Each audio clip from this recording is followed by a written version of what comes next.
Hi, I'm Andy Hurd, and I teach the Introduction to Political Science course, POL101, which is a rising intensive version of POL100. Both courses try to introduce everyone to the political world around you. And we realize that many students don't know what political science is until they take this class. It's something that many students take as an elective. But what we're hoping to do is show you how relevant an awareness of the world around you is to your everyday life, number one, and number two, how it can fit into just about any other field of study as well, from science to business. We live our lives in a way that is structured by decisions people have made for us over the years, and in so many ways that they become ingrained into our daily lives, and we lose track of who has made decisions about what we can eat, what television we can watch, what music we can have, what internet we have access to, and so on. Those decisions are made by other people for us, and they affect us in our lives.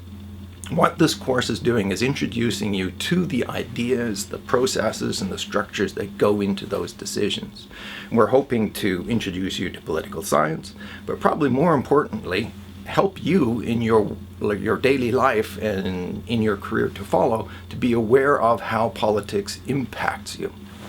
In this course, you would learn a variety of things. We'd start with ideas about the political world, power, authority, and influence. Go on to the nation, state. Should every cultural group, political group, have a state if they want it? And if you have a state, how do you organize power and hold it accountable?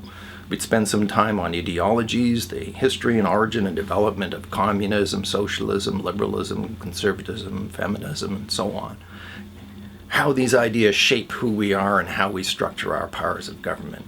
And then we look into constitutions, how we take those ideas about how human nature works and how we need to structure it and contain it. How do we put it into a system of government that makes decisions, and whom make those decisions on our behalf, and how we make them accountable.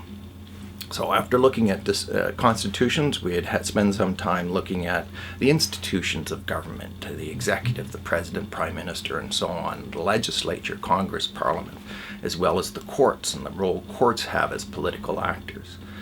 Then the next phase would move into political change, peaceful political change through political parties and elections, social movements, interest groups.